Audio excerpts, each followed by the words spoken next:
It was my third week at the precinct when it happened. They called it the graveyard shift for a reason. Midnight to 8 a.m., locked in the dispatch room, listening to the crackle of police radios, the occasional screams from panicked 911 callers, and the eerie silence in between. I thought I'd be prepared, endless coffee, a knack for staying calm under pressure, but nothing prepared me for that night. It started with a 911 call. The voice on the other end was a woman. Quiet, shaking. "He's here," she whispered. "Ma'am, can you tell me your address?" I asked, pulling up the trace software. "Basement," she said. The line went dead. Protocol said to immediately contact officers closest to the trace. It pinged to a house on Sycamore Street.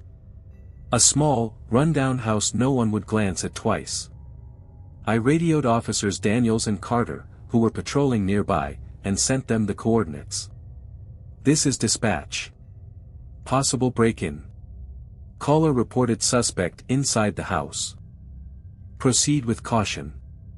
Their acknowledgement came back a few seconds later, casual as ever. "Copy that, dispatch. En route." I leaned back in my chair, the faint hum of the monitors filling the room. Then, another call came through. 911, what's your emergency?"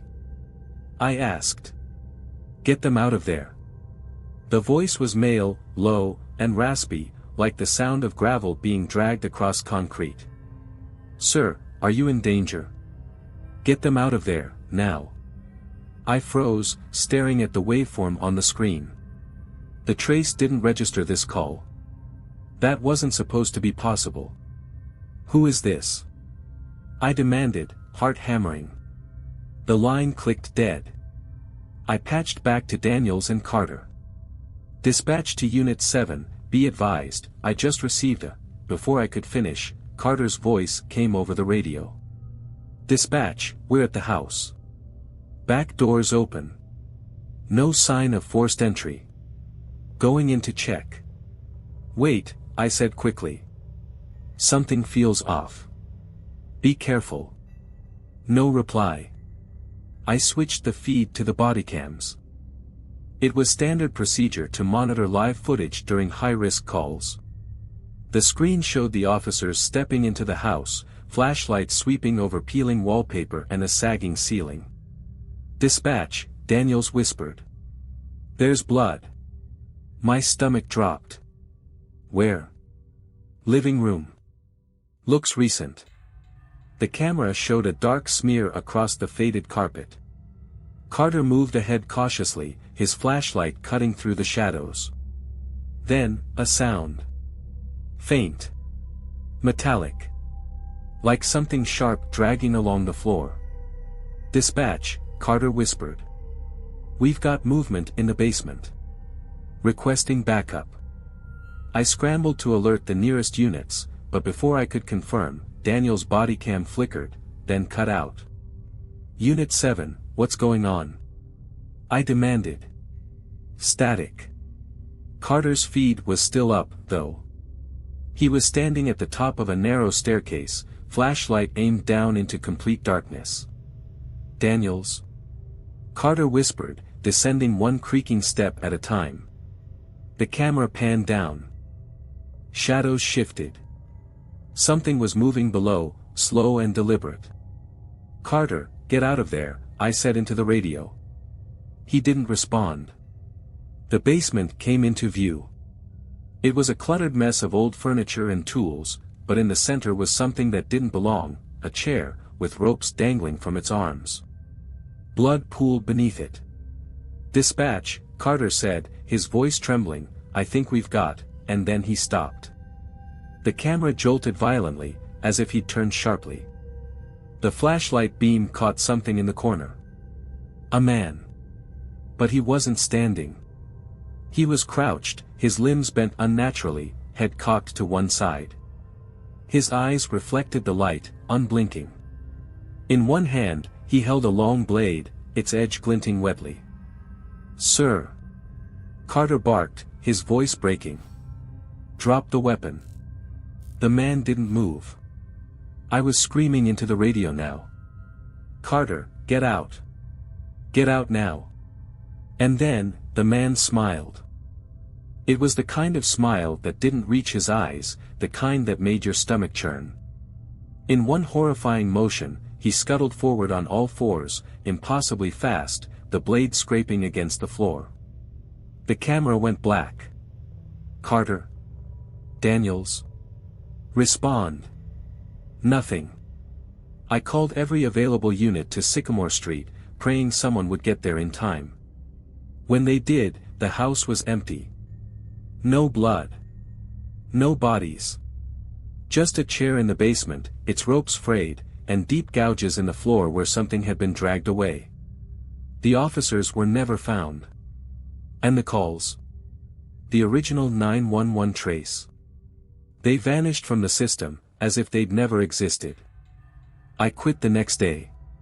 But sometimes, in the dead of night, my phone will ring. No number. No trace. Just that same, gravelly voice whispering, "Get them out of there." You'd think I'd let it go after I quit. You'd think I'd leave it buried, forget about Sycamore Street and what happened to Daniels and Carter. But some things have a way of clawing back to you, no matter how deep you bury them. 2 months after I walked out of the precinct, the calls started again. At first, they came late at night, always with a blocked number. I didn't answer most of them, but the voicemails, those were harder to ignore. It was just static at first. Then came the whispers. Fragments of sentences, never clear enough to understand fully but enough to make the hairs on my neck stand up. And then, one night, at 3:07 a.m., my phone buzzed. This time, I answered. "You didn't listen," the voice rasped. My blood turned to ice. "Who is this?" I asked, my voice shaking. "You have to see. Go back." "Back where?" The line went dead. For days, I debated calling someone, friends, family, even the police, but who would believe me? I'd sound insane. And deep down, I knew the only way to stop it was to find out what really happened that night. So I went back. Sycamore Street looked just as unassuming as I remembered. A small, single-story house with paint peeling from its siding. The "For Sale" sign out front hung crooked, swinging lazily in the wind. The windows were dark, lifeless. I parked a block away and sat there for what felt like hours, watching the house. Waiting. Eventually, I worked up the nerve to get out of the car. The neighborhood was eerily quiet, the kind of silence that presses down on you. I crept up the front steps, every creak of the wood amplifying my dread. The door was unlocked. I stepped inside, flashlight in hand. The living room was exactly as it had been the night of the call. Bloodstains still faintly visible on the carpet, the faint smell of mildew in the air. But the house was empty, at least, that's what I told myself as I moved deeper inside. Then, I saw it. At the top of the basement stairs, scratched into the peeling paint of the wall, were 2 words, "Look down." I shone my flashlight onto the stairs. Every single one had deep gouges, like claw marks, as if something had been dragged up or down repeatedly. My legs felt like lead, but I forced myself to descend. The basement smelled worse than I'd expected, a mix of rot and damp earth. The chair was still there, in the center of the room, but the ropes were gone. I heard something. A faint scraping sound, like metal against concrete, coming from deeper in the basement where shadows pooled like black tar. "Hello." I called out, instantly regretting it. My voice sounded weak, swallowed by the oppressive darkness. The scraping stopped. Then, from the shadows, a figure emerged. It moved slowly, limping, its outline barely discernible in the dim light. As it came closer, I saw its face, or what was left of it. The eyes were milky white, unseeing, but somehow they locked onto me.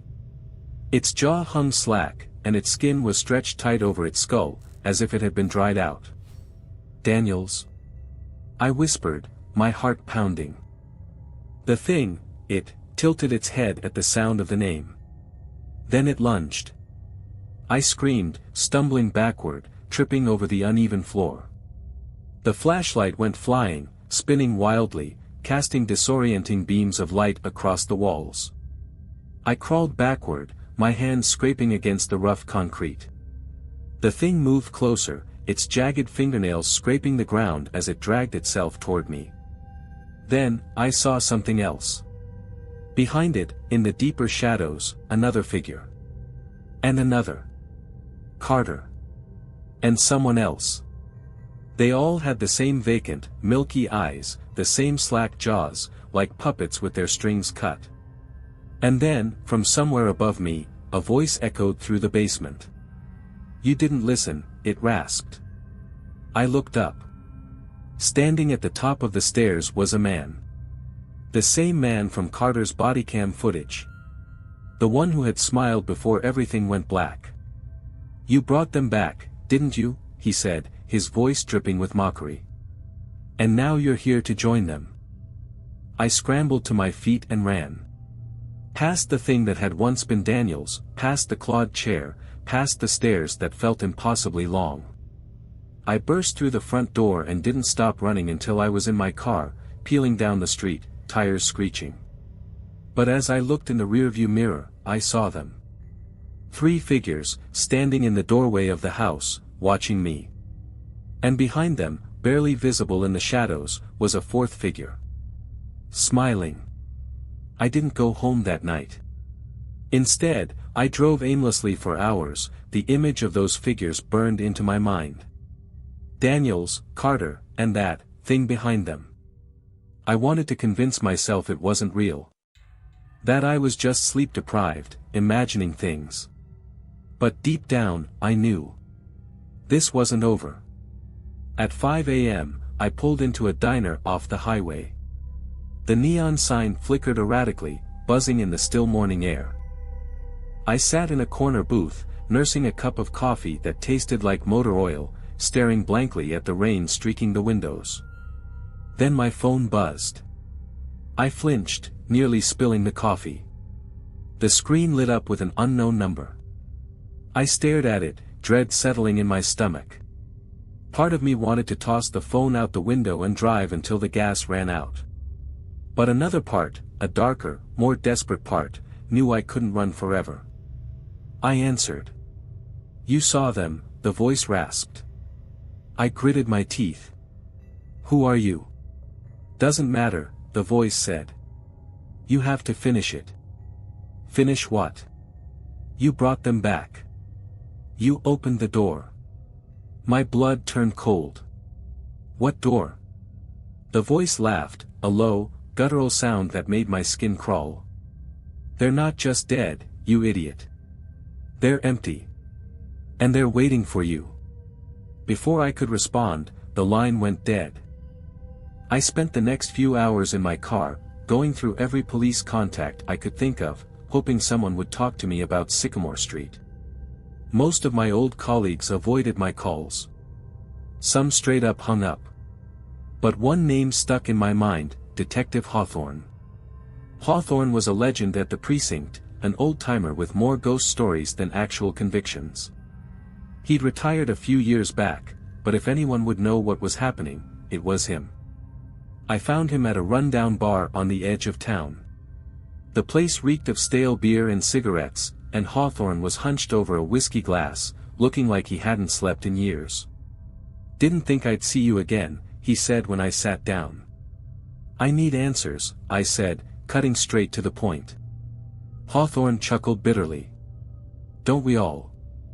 I told him everything, about the 911 call, Daniels and Carter, the basement, and the figures I'd seen. As I spoke, his face darkened, the humor draining from his expression. When I finished, he downed the rest of his whiskey and leaned in close. "You ever heard of the empty men?" he asked. I shook my head. "They're not ghosts," he said, his voice barely above a whisper. "They're worse. Something gets inside them. Something that's been here longer than we have.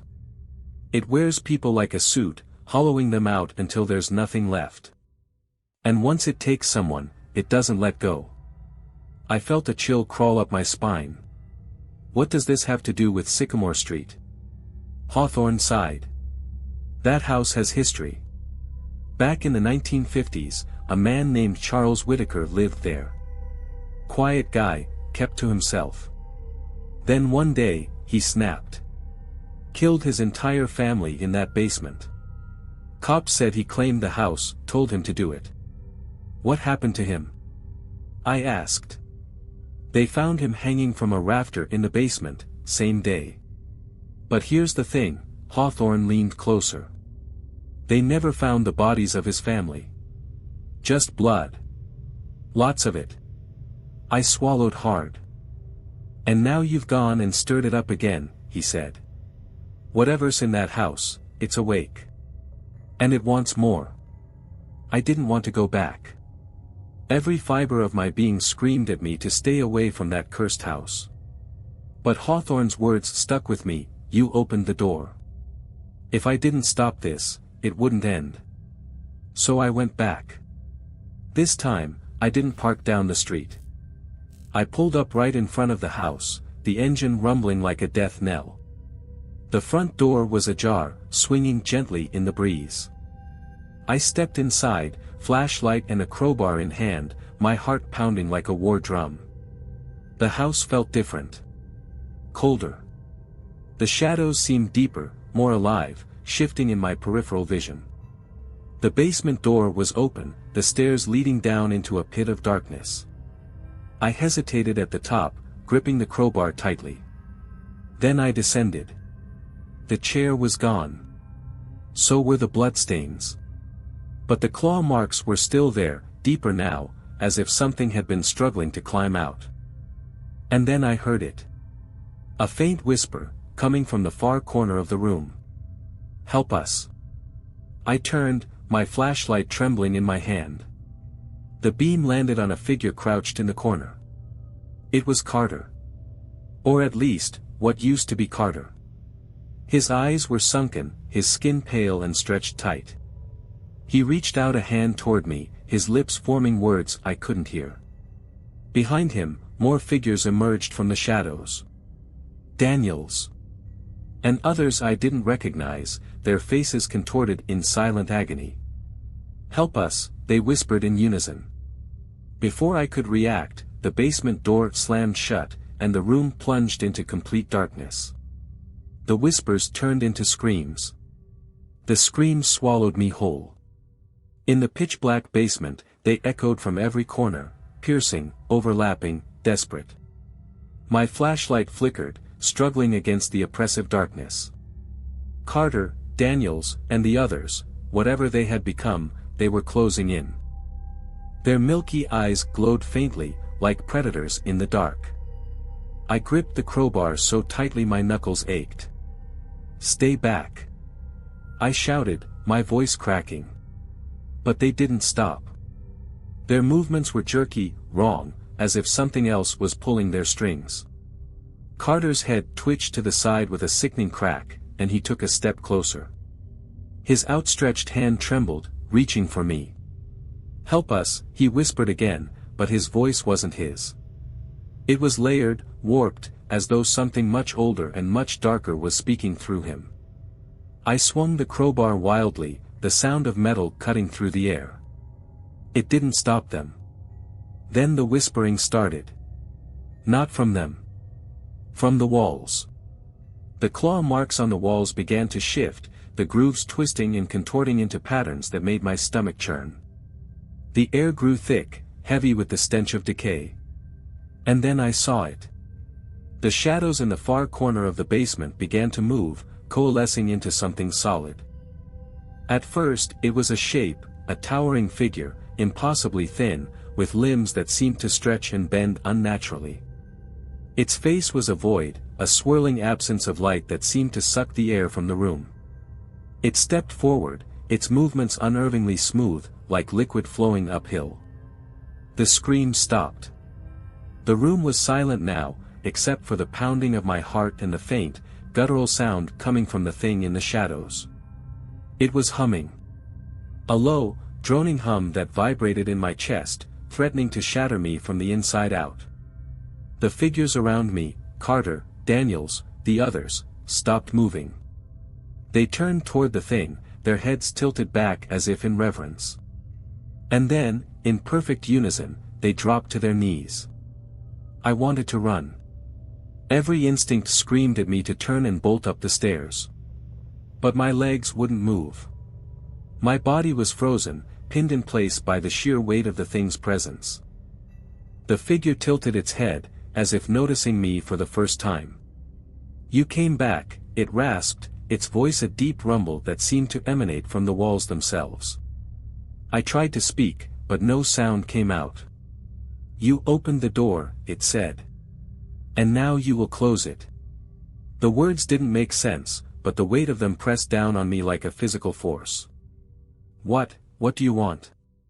I finally managed to croak. The thing's void-like face tilted, almost amused. "Balance."